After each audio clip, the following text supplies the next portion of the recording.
Cruel parents reject their daughter for being different, until she speaks, leaving everyone in shock. What happens when a child is cast aside by the very people meant to love her? Can a heart once broken ever truly heal? Lily was born into rejection, abandoned by parents who couldn't accept her. Left with nothing but a wounded heart and an uncertain future, she found strength in the most unexpected place. Years later, when the world finally took notice of her, so did the parents who had once turned away. But was it too late? Dear family, which country are you watching from? Leave a comment below and don't forget to subscribe to support us. Now let's get started. No cry of a newborn should ever be met with silence. No child's first breath should be greeted with anything but love. And yet, on a bitterly cold night in a quiet town in Wyoming, the first sound Lily ever made, her tiny, desperate wail, was met not with warmth, but with hesitation. Sarah, exhausted from labor, reached out to hold her daughter for the first time. Her heart swelled with anticipation, but as she gazed down at Lily's tiny face, she noticed something, a fleeting hesitation in the nurse's expression. The room, which had been filled with soft murmurs of encouragement, suddenly felt cold. The doctor stepped closer, his voice gentle yet weighted with an unspoken truth. "We believe your daughter has characteristics of Down syndrome." Sarah's breath caught in her throat. The world around her seemed to blur, and the only thing she could focus on was Lily, her delicate fingers grasping at the air, her small body nestled against her mother's chest, warm and fragile. She was perfect. And yet the doctor's words clung to her like a heavy fog. Across the room, David stood frozen, the light in his eyes dimmed as reality set in. He had imagined this day so many times, holding his baby girl, proudly introducing her to the world. But this wasn't the picture he had envisioned. His jaw tightened, his hands clenched at his sides. He didn't move towards Sarah. He didn't reach for Lily. He just stood there, silent. Sarah whispered to her daughter, "I'm here." But even as she said it, doubt crept into her heart. The ride home was eerily quiet.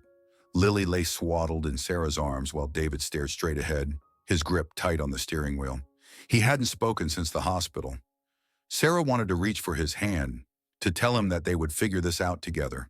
But the distance between them had already begun to form, a silent, invisible wall that neither of them knew how to break.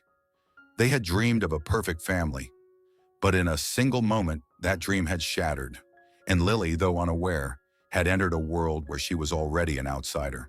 Sarah had always imagined motherhood as something natural, something instinctive. She had pictured late-night lullabies, soft kisses on chubby cheeks, the warmth of her baby's tiny body curled against hers. But now, standing over Lily's crib, watching her daughter sleep, Sarah felt something she had never expected. Fear. She loved Lily. Of that she was certain. But love alone wasn't enough to silence the storm raging inside her. She had read about Down syndrome before, but reading about it and living it were two entirely different things. Would Lily have a happy life? Would people treat her with kindness? Or would she always be looked at with pity? Would she ever be truly accepted? And worst of all, was Sarah strong enough to protect her from a world that might never see her worth? David, on the other hand, handled things differently. He didn't cry. He didn't argue. He simply withdrew. His silence was louder than any outburst ever could have been. When Sarah tried to talk to him about Lily, about the therapies, the doctor's advice, the future, he barely responded. One night, as Lily's cries filled the house, Sarah sat up, exhausted. She turned to David, hoping for a sign that he had heard, that he would get up and help. But he remained still, his back turned away. He didn't stir, didn't even acknowledge the sound. Sarah swallowed the lump in her throat and got out of bed, lifting Lily into her arms. She rocked her gently, whispering reassurances even as her own heart ached. When she glanced at David once more, something inside her broke. She wanted to scream at him. "How can you pretend she doesn't exist? How can you turn away from your own child?" But she didn't. She was afraid of his answer. Instead, she held Lily closer and whispered, "I will always be here." But deep down, a terrifying question lingered. Could she do this alone? The house was never truly quiet, not with Lily in it. From the moment she had learned to babble, her voice filled every corner, turning the silence into something almost musical. She sang to her dolls in a language only she understood. She laughed when she saw her reflection in the window, clapping at the silly faces she made. She twirled in the middle of the living room, her tiny feet spinning across the rug, humming a tune she had heard on the radio. She was a child who radiated warmth, a child who turned the ordinary into something magical. But the house remained cold. David was there, present in the most technical sense. He sat at the kitchen table in the morning, his eyes buried in the newspaper, sipping his coffee without a word.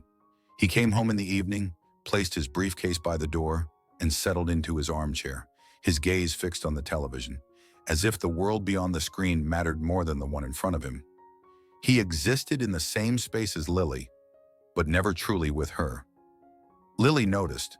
At first, she thought maybe he just needed a little reminder, some small nudge to see her the way she so desperately wanted to be seen. So she tried. She toddled up to him, arms outstretched, her little hands reaching for his. She tugged at his pant leg when he was by the door, her bright eyes searching his face for something. Anything. "Da-da," she chirped, her voice filled with hope. But David never looked down. She would bring him her drawings, colored with vibrant reds and yellows, sticking them onto the fridge herself when he didn't acknowledge them. She would dance in the living room, twirling until she was dizzy, giggling loudly in hopes that he might smile. She would sing, her voice high and sweet, filling the empty spaces with something beautiful. But no matter how hard she tried, his eyes never settled on her. His gaze always passed over her as if she were made of air. Sarah noticed too. She saw Lily's small acts of love, the way she tried to squeeze herself into David's world, as if she could find a way to belong there. She watched the way Lily's smile would falter after every failed attempt, the way her excitement dulled just a little more each time. Sarah wanted to fix it. She wanted to grab David by the shoulders and shake him, scream at him, "Look at her! Don't you see her?" She wanted to hold Lily close and tell her, "It's not your fault. You are enough, just as you are." But she didn't. She had fallen into the same rhythm as David without even realizing it. If he didn't reach for Lily, then neither did she. If he didn't laugh with her, Sarah kept her own laughter contained. If he pretended their daughter wasn't there, Sarah feared that loving Lily too loudly would only push him further away. So she said nothing. One night, as she passed by Lily's bedroom, she heard something, a soft, stifled sound, a sob. Sarah's heart clenched. Peeking inside, she saw Lily curled beneath her blanket, hugging her stuffed rabbit to her chest, her tiny shoulders trembling. The sight shattered something deep inside her. Lily wasn't just a baby anymore. She was a little girl who understood. She knew she was being ignored. She knew she was unwanted. And for the first time, Sarah realized the cruelest part of it all wasn't David's absence. It was her own. The first time Eleanor held Lily in her arms, she felt it. The undeniable pull of love, deep and unshakable. The tiny girl nestled against her, her breath warm and steady, her little fingers curling around Eleanor's thumb with quiet trust. In that moment, nothing else mattered. Not the diagnosis, not the fear, not the weight of society's expectations. Only love. From the very beginning, Eleanor adored Lily with every fiber of her being. She saw her not as a burden, not as a mistake, but as a light. A little soul bursting with warmth and wonder. And no matter what anyone else thought, Eleanor knew she would protect that light with everything she had. But David did not see what she saw. She had tried time and time again to make him understand. "She's your daughter, David, your own flesh and blood." David's jaw tightened. He didn't look up from his plate, pushing his food around with his fork, his expression unreadable. "She needs you," Eleanor pressed, softer this time, hoping that something, anything might reach him. A long silence stretched between them before he finally exhaled. "I can't force myself to feel something that isn't there, Mom," he said flatly, as if that was the end of it. Eleanor's stomach twisted.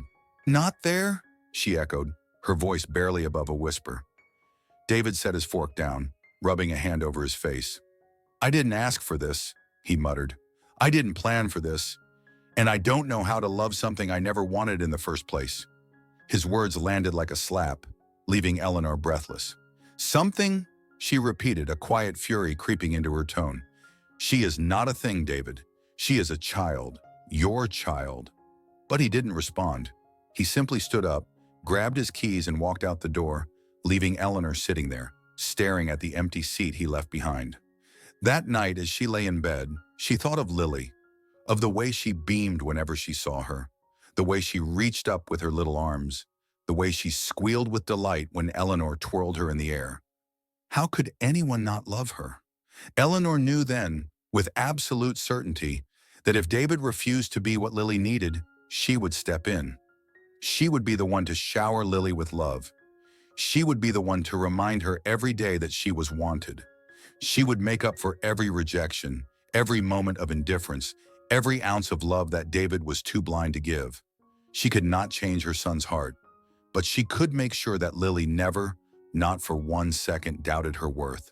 The decision was made in the quiet of the night, spoken in hushed tones over the dim glow of the kitchen light.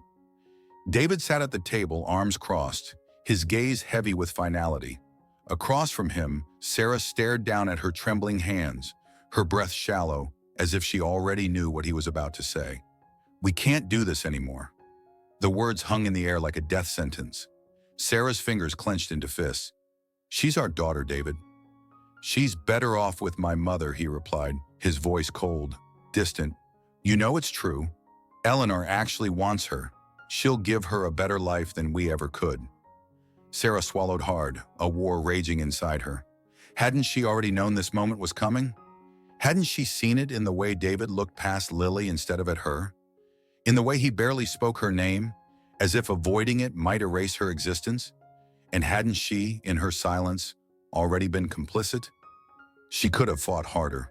She could have pushed back, demanded that David try, that they try. But she hadn't. She had let the distance grow, had let Lily's laughter echo through an empty space where love should have been. And now it was too late. Her heart fractured as she nodded, the smallest, most imperceptible movement. But it was enough. David exhaled, satisfied. "We'll take her to Mom's tomorrow." Tomorrow. That meant there were only hours left.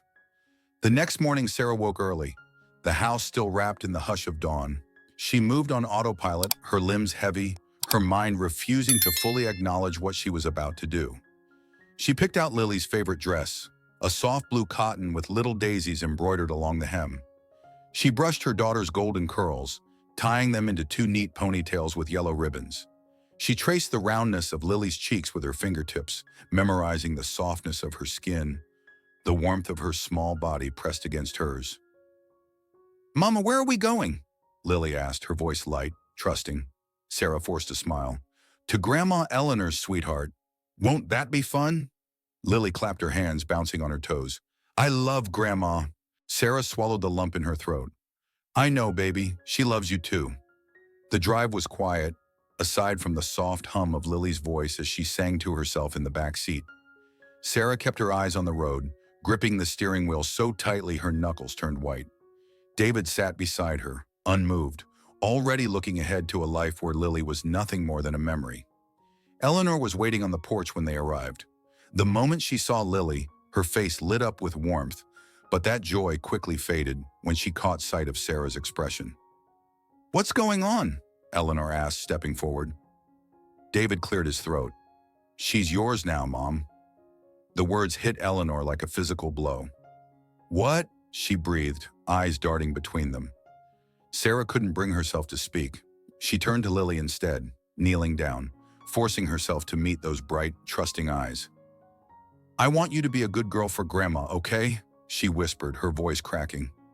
Lily giggled, wrapping her arms around Sarah's neck. "Okay, Mama." Sarah inhaled deeply, memorizing the scent of her child one last time. Then she let go. She stood, turned, and walked back to the car, her body moving as if it no longer belonged to her.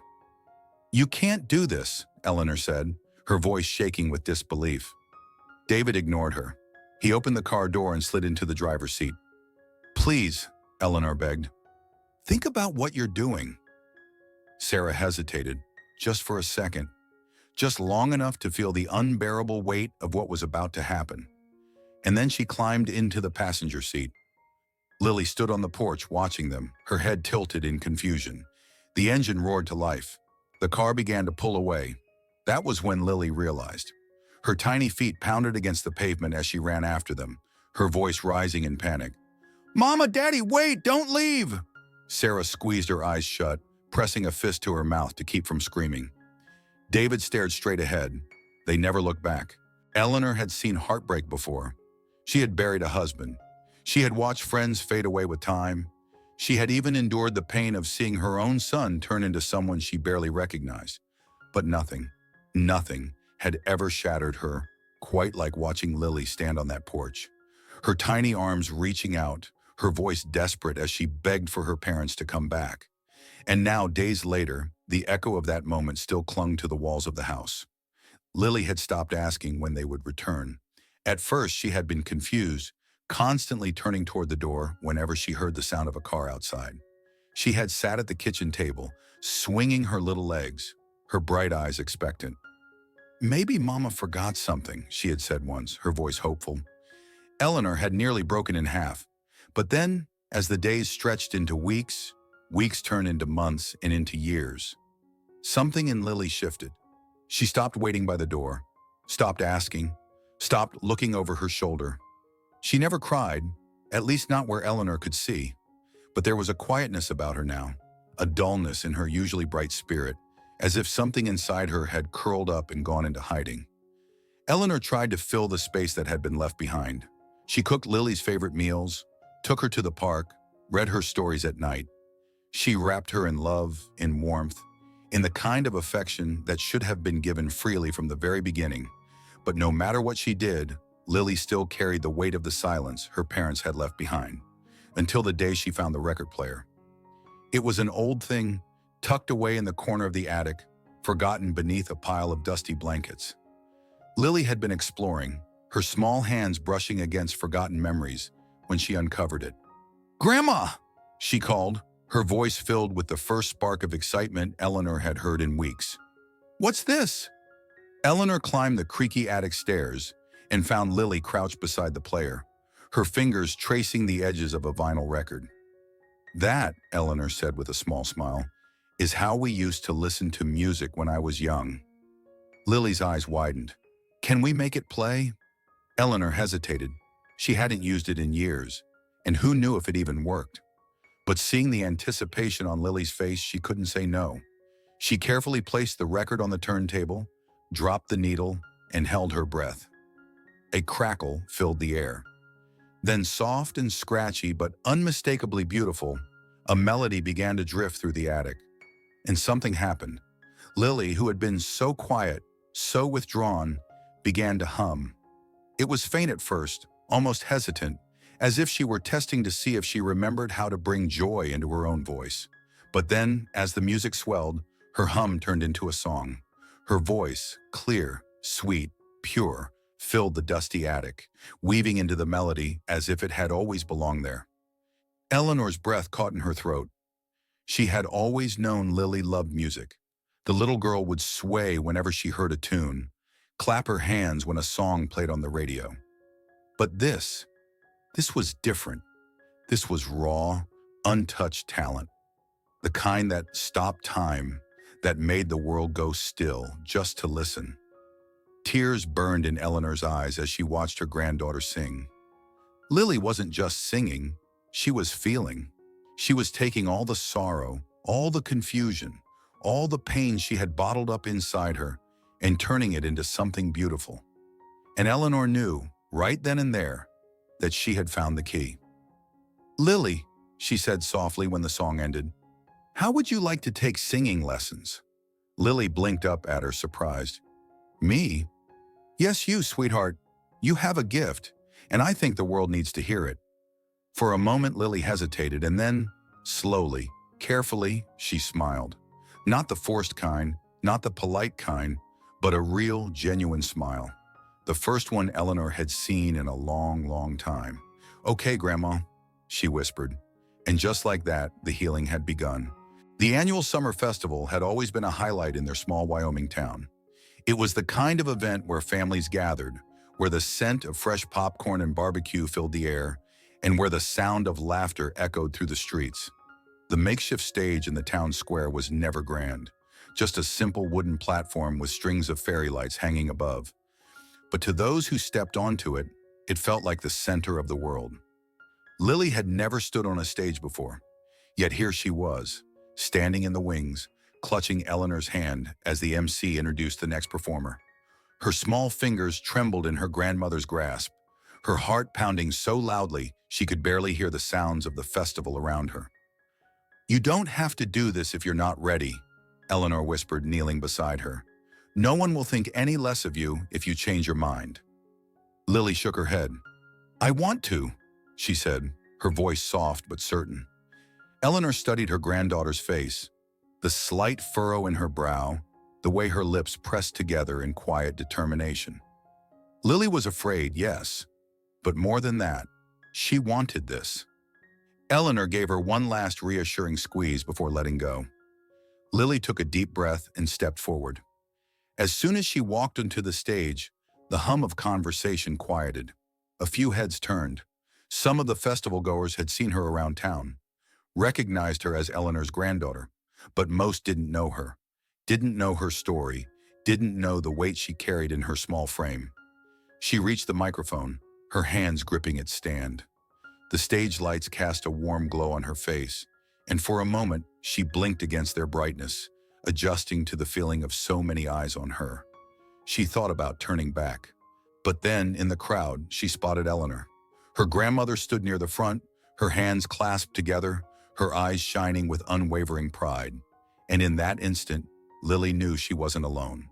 She took another breath, deeper this time. Then she began to sing. The first note was soft, almost hesitant, but as it drifted through the microphone and into the open air, something remarkable happened. The crowd stilled. People who had been chatting turned toward the stage. Others, in the middle of laughter or mid-bite of festival treats, paused as the sound washed over them. Lily's voice, clear, pure, filled with an emotion far beyond her years, wrapped around them like a melody woven from something unbreakable. She sang from a place deep within, from the part of her that had known loss and loneliness, but had also discovered love and hope. She sang as if the song belonged to her, as if each note carried a piece of the journey that had led her to this very moment. By the time she reached the chorus, something even more incredible happened. People started to move closer. The space in front of the stage, once scattered with festival goers, half distracted by the food and the games, was now filling with strangers drawn in by the sound of her voice. A man in the crowd pulled out his phone, recording as she sang. A woman wiped at her eyes as if something in the music had reached a part of her she hadn't expected. A little girl, no older than 5, tugged at her mother's sleeve, whispering in awe, "She sounds like an angel." And Eleanor, watching from the front, felt her heart swell so full she thought it might burst. By the time Lily reached the final note, the hush in the crowd had become something sacred. Then, applause. Loud, unrestrained, echoing through the town square. Cheers followed. Someone whistled. Others called out her name. Lily stood there, blinking in surprise. She had sung only because it made her feel free, because music was the one thing that had always made sense to her. She had never imagined that her voice could make others feel something too. She turned to look at Eleanor, who was clapping harder than anyone, tears glistening in her eyes. And in that moment, Lily smiled. Not the small, careful smiles she had learned to give when she wasn't sure if she was welcome, but a real, radiant smile, the kind that only came when she truly believed she belonged. But the magic of that night didn't end there. The man who had recorded her performance uploaded the video to social media. Within hours, it began to spread, first among the people of their town, then beyond. By the next morning, strangers from places Lily had never even heard of were sharing it. Comments flooded in, messages from people who had never met her, saying how her voice had touched them, how they had listened on repeat, how they had felt something they couldn't explain. The video reached a local journalist who wrote an article about the little girl with the voice that stopped a town in its tracks. And just like that, Lily's world was about to change forever. The living room was dimly lit, the only glow coming from the television screen. David sat in his usual spot on the worn-out couch, hands clasped tightly together. Sarah perched at the edge of the armchair, barely breathing, her fingers gripping the fabric of her dress. The air between them was thick with something unspoken, something neither of them had dared to acknowledge for years. On the screen, their daughter stood under the bright lights of a grand stage, a microphone in her hand, her presence commanding yet effortlessly graceful. Lily. The little girl they had once left behind was no longer little. She is 14 years old, standing tall, her name spoken with admiration, her voice recognized by thousands. David felt his chest tighten. He had tried to ignore it, tried to bury the past, to silence the memories of tiny outstretched hands, of a hopeful little voice calling out Dada, only to be met with his silence. But there was no ignoring this. Not when her voice, so achingly familiar yet so transformed, filled the room, carried through the television speakers as she performed. It was unlike anything he had ever heard. Rich, full of depth and emotion, telling a story in every note. Their daughter had a gift, and they had never even known it. The performance ended with thunderous applause and Lily smiled, genuinely, radiantly. She wasn't searching the crowd for approval. She wasn't waiting for anyone to tell her she had done well. She already knew. The screen cut to an interview segment. The host, a woman with an easy smile and a kind voice, leaned forward, speaking warmly. Lily, your story has touched so many people. You've become an inspiration. Tell us, what drives you? What keeps you going? Lily hesitated for just a moment, as if weighing her words. Music, she said softly. Music was always my safe place, my way of making sense of the world. When I sing, I feel like I belong. Sarah swallowed hard. And your family? The host asked gently but directly. How has their support shaped your journey? The room seemed to freeze. David's fingers curled into fists. Sarah's breath caught in her throat. For a moment, Lily was silent. Then she smiled. But it wasn't the same smile from before. It was smaller, sadder, a smile that carried the weight of everything she wasn't saying. I was very lucky, she began, to have my grandmother. She was the one who believed in me when no one else did. She gave me love when I needed it most. David closed his eyes. And your parents? The host pressed, her voice still kind, but undeniably curious.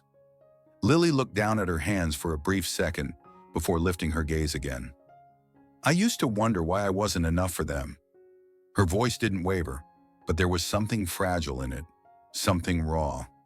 Why they couldn't love me the way I needed them to. The words hit harder than any accusation ever could. Sarah let out a quiet gasp, pressing a trembling hand to her lips. But over time, Lily continued, I learned that some questions don't have answers, that I don't need to keep looking for something that may never come. David exhaled shakily, his chest rising and falling as if trying to steady himself. I choose to focus on the people who are here, Lily finished, the ones who love me, the ones who see me. The interview faded into the next segment, but neither David nor Sarah moved. The silence in the room was deafening. Sarah's shoulders shook as the first tears slipped down her cheeks. She doesn't hate us, she whispered, almost as if she couldn't believe it. After everything, she doesn't hate us. David stared at the floor, his vision blurred, his mind racing.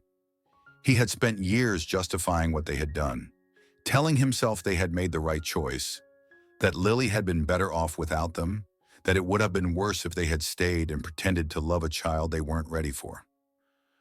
But none of those excuses mattered now, because the truth was right there, spoken in their daughter's voice. She had needed them, and they hadn't been there. David felt something crack inside him, something he had kept buried for far too long. I should have stayed, he murmured, barely audible. Sarah turned to him, her eyes red-rimmed, searching his face for the man she had married all those years ago. The man who had convinced her that walking away was the only option. And now, after all this time, she saw what she had been too afraid to face. Regret. Deep, soul-crushing regret. She reached for his hand, and for the first time in years, he didn't pull away. They sat there in silence, side by side, as the weight of their choices settled over them. Their daughter was no longer waiting for them, but maybe, just maybe, it wasn't too late to try. The letter sat in David's trembling hands for what felt like an eternity. He stared at the words he had written, his breath shallow, his chest heavy with something he had refused to name for years. Guilt, shame, a regret so deep it threatened to consume him whole. It had taken him days, no, years to find the courage to do this.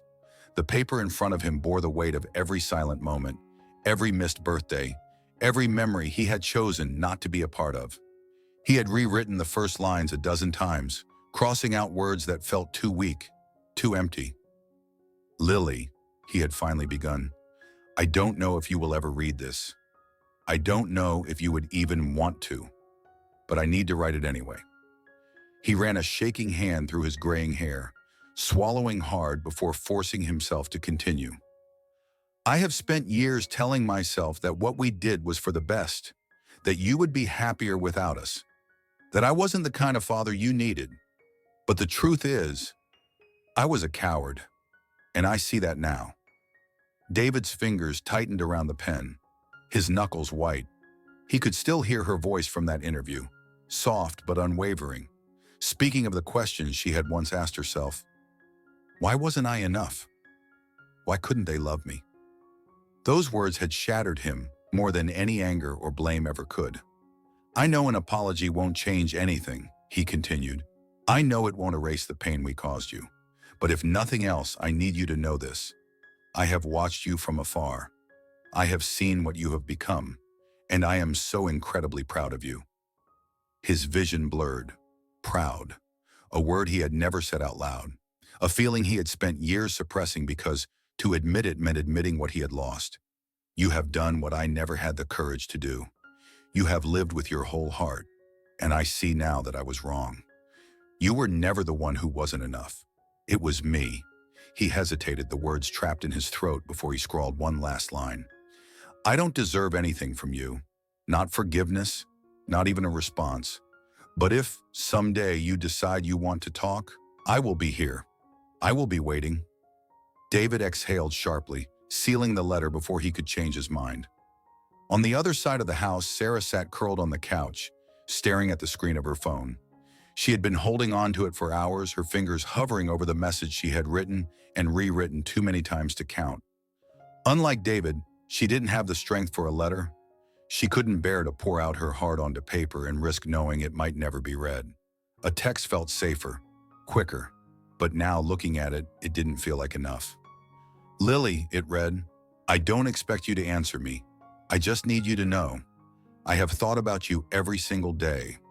I have missed you every single day. And I love you. I always have. She hesitated, her thumb hovering over the screen. Would Lily even care? Would she scoff at the words, dismiss them as too little, too late, or worse? Would she feel nothing at all? With a deep, unsteady breath, Sarah pressed send. Lily was exhausted. The stage lights had been bright, the crowd overwhelming, the energy exhilarating yet draining all at once. She had given everything to her performance that night, her voice, her heart, the deepest parts of herself. Now as she stepped into the quiet of her hotel room, she was looking forward to nothing more than a few hours of solitude. She set her phone on the nightstand and kicked off her shoes, rolling the tension from her shoulders. But just as she reached for the bedside lamp, a soft chime broke the silence. She almost ignored it.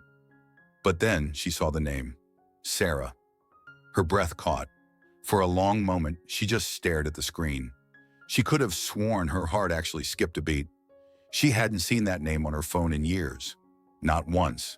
Not for a birthday, not for a holiday, not for any of the milestones she had reached on her own.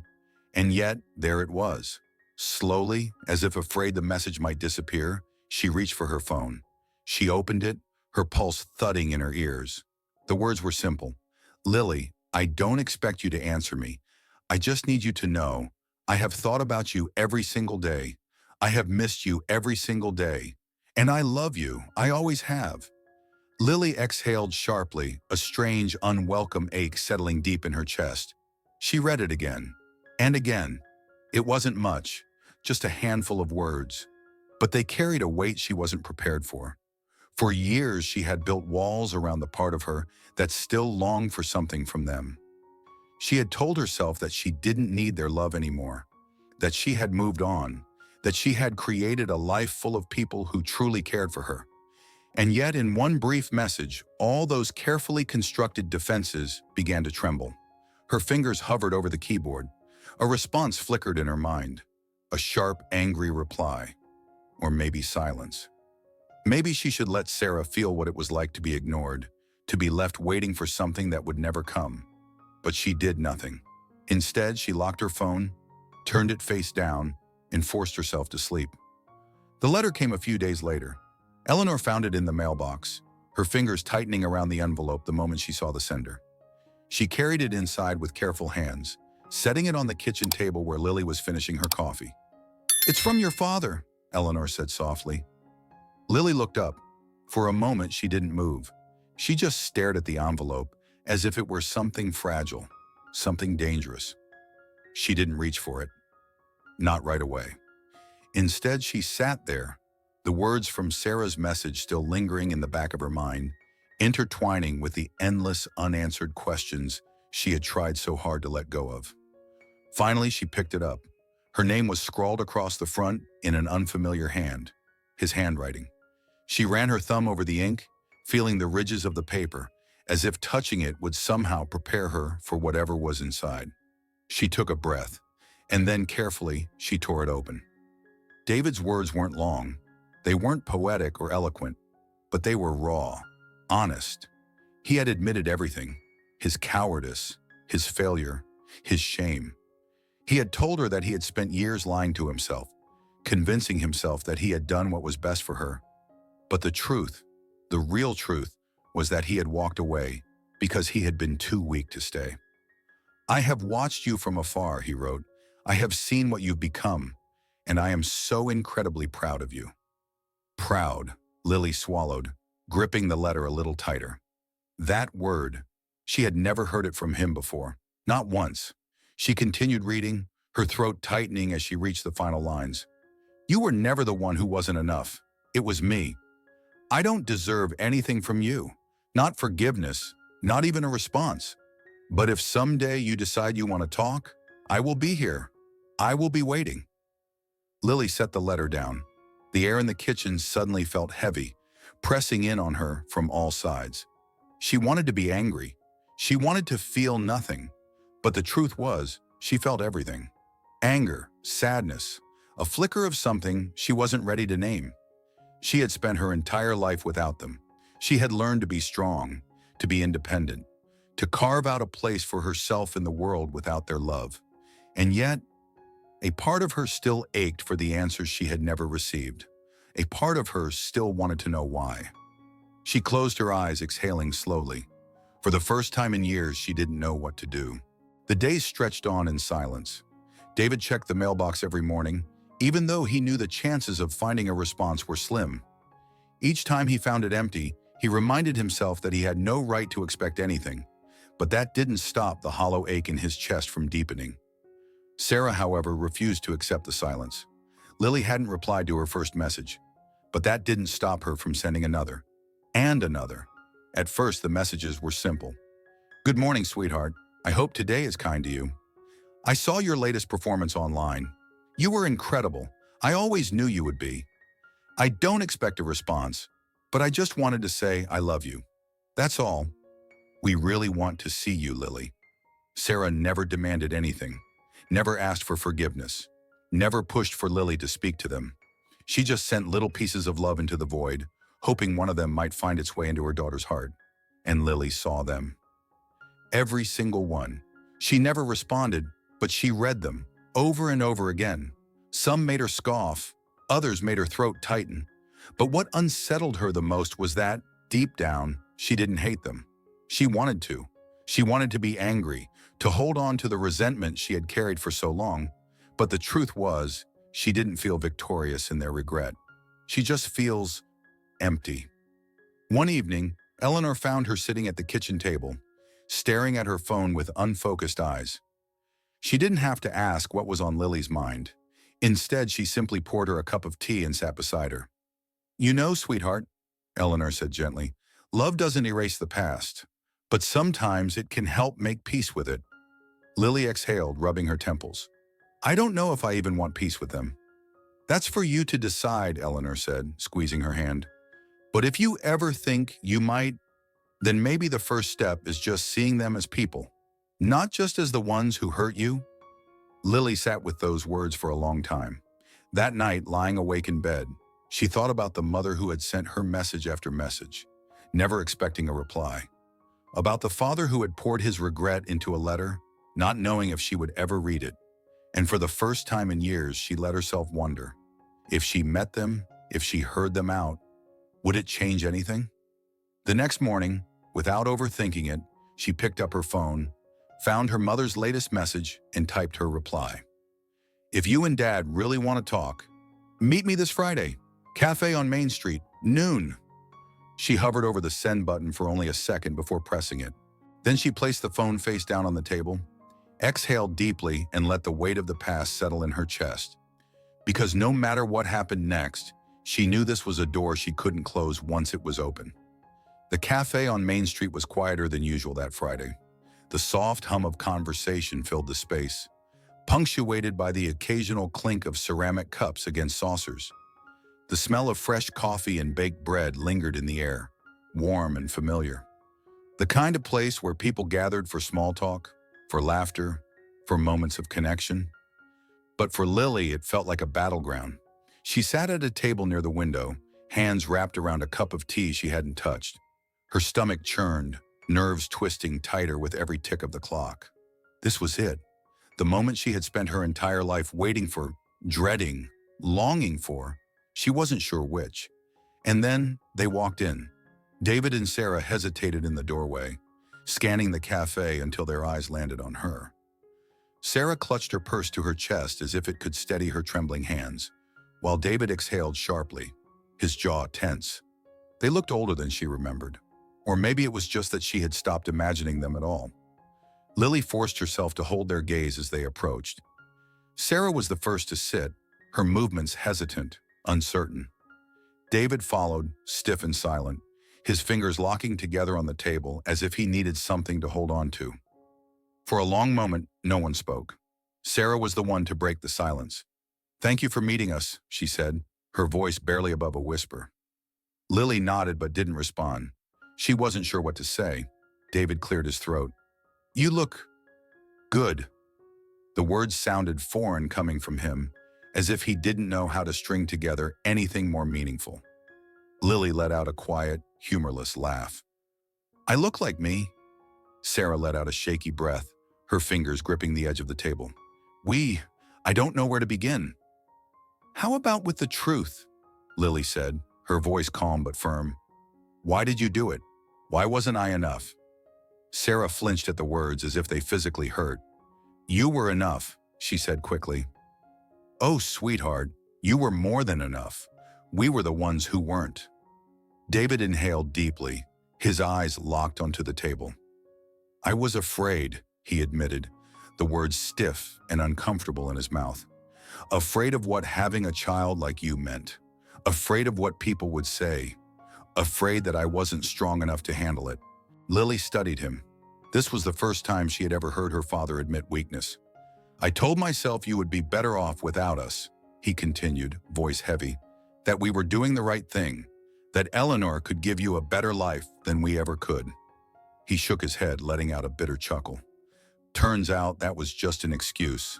The truth is, I was selfish and a coward." Sarah wiped at her eyes, her shoulders trembling. "There hasn't been a day that I haven't regretted it," she whispered. "Not one. I have missed you every moment, in every way. And I know that doesn't make up for what we did. I know it doesn't erase the hurt." Lily let their words settle.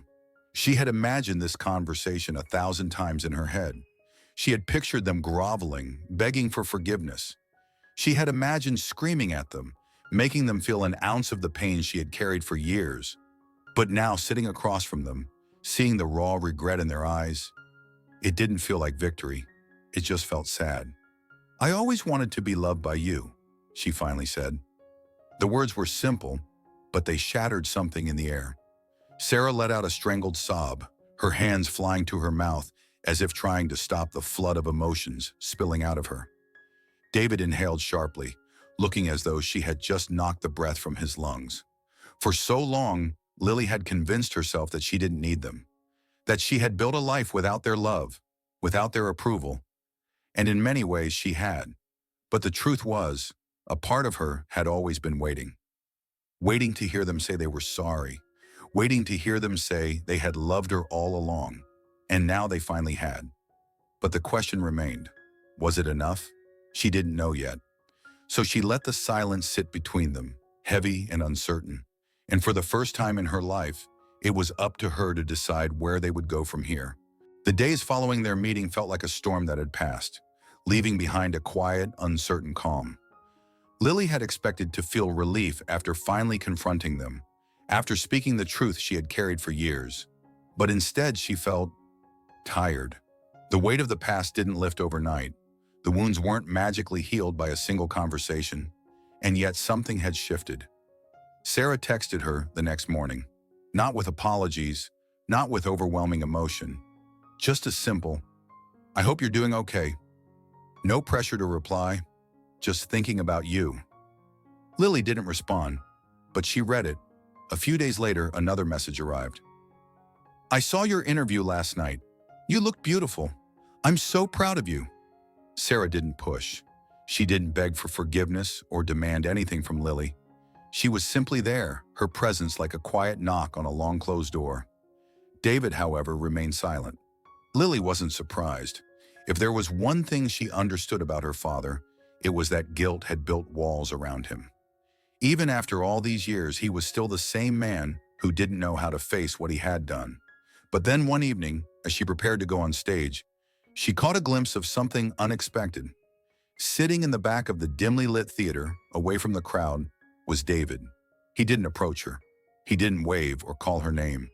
He simply sat there, his hands clasped together, his expression unreadable. For years, Lily had pictured 100 different ways her father might re-enter her life.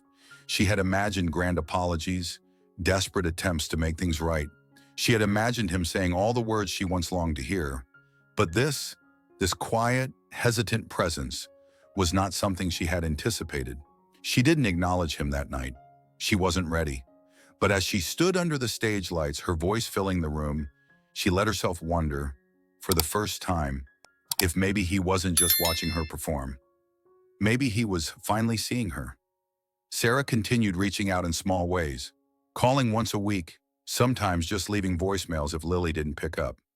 She never asked for anything. She only told Lily about little things. "I saw a sunflower today, and it reminded me of you when you were little. You used to love them." Lily didn't know what to do with these moments. They weren't enough to erase the past, but they also weren't nothing. And so slowly, cautiously, she allowed them to exist. She didn't let them in completely. She didn't tell them about her struggles, her fears, the nights she still woke up feeling like that little girl who had chased after a car that never stopped. But she also didn't shut them out. She let Sarah's messages sit in her inbox, unanswered but not deleted. She let David sit in the audience, even if she never acknowledged his presence. She let herself wonder if maybe, just maybe, healing didn't mean forgetting. Maybe it simply meant allowing the past to exist without letting it define her future. The night of the concert arrived with a quiet intensity, the kind that made the air hum with anticipation. The theater was packed. Fans, reporters, industry professionals, all waiting for the girl whose voice had once been a secret, hidden away in a small town, to take the stage. Backstage, Lily stood in front of a mirror, adjusting the microphone pack on the back of her dress. Her hands were steady, her heart calm. This was her world now. No longer a frightened child waiting for love that never came. No longer a girl trying to prove she was worthy. She had already won. But tonight wasn't about proving anything. Tonight was about gratitude. The lights dimmed, the murmurs of the crowd faded, and then the spotlight found her. She walked onto the stage with grace, the hem of her dress skimming the floor, her presence commanding. A swell of applause erupted, but she didn't rush to speak. Instead, she took a moment, letting the weight of the evening settle over her. Then she spoke. "I've sung a lot of songs in my life," she began, her voice soft but unwavering. "Some were about heartbreak, some about hope. But tonight, I want to sing about love. The kind of love that never leaves, that never hesitates, that never makes you question if you're enough." She turned her gaze toward the front row, where Eleanor sat, her silver hair illuminated by the stage lights, her eyes already glistening with unshed tears.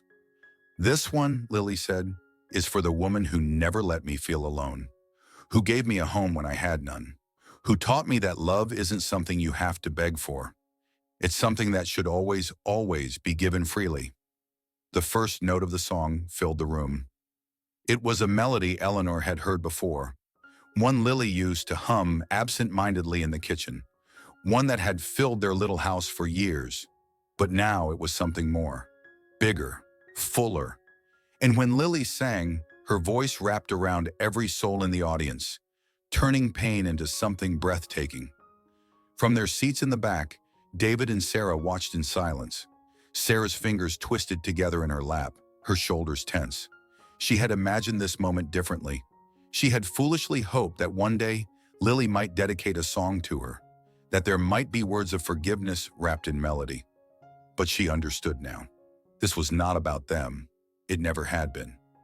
David sat beside her, rigid, his hands clasped tightly. He hadn't spoken since they arrived, hadn't reacted when the announcer introduced Lily as one of the most powerful voices of her generation. He had simply watched. And now, as his daughter stood before thousands, her voice soaring, he saw, truly saw, the life she had built, a life where he was not needed. He swallowed hard, his throat tight with something he wasn't ready to name. Regret, yes, but also something deeper, a strange, aching pride for the woman she had become. Lily hit the final note, holding it with breathtaking strength, and then silence. For a moment, the theater was completely still. Then the audience erupted. Thunderous applause, standing ovations, cheers that shook the walls. But Lily only looked at one person. Eleanor had pressed a trembling hand to her mouth, her eyes wet, her chest rising and falling with uneven breaths. And then Lily smiled. A smile that wasn't searching for approval. A smile that didn't need permission to exist. A smile that belonged only to her. She had found her voice. She had found her place. And most importantly, she had chosen to move forward without bitterness. The years passed, but Lily's name never faded. Her voice had become more than just music. It was a force, a lifeline, a beacon of hope for those who had once felt invisible. Across the world, people listened. Children who had been told they wouldn't amount to anything now clung to her songs like a promise. Parents who had once feared the unknown now saw their own children in Lily's triumph, realizing that love was never about perfection, but presence. And David and Sarah, they could never rewrite the past. They could never reclaim the years lost to silence and fear. But they could do better. It started small. Sarah, hesitant but determined, began volunteering at organizations that worked with parents of children with disabilities. She sat in circles with mothers who, like her, had once felt overwhelmed by the weight of a future they didn't expect. She told them her story, not to seek pity, but to warn them, to help them see that fear was fleeting, but love was forever. David took longer. Guilt was a heavy thing, and he carried it with the quiet burden of a man who had seen the truth too late. But he too found a way forward. He started attending events, at first only as an observer. He sat in the back of auditoriums where young singers with disabilities took the stage, their voices shaking with nerves but filled with hope. He clapped, not out of obligation, but because he felt it. And then one day he spoke.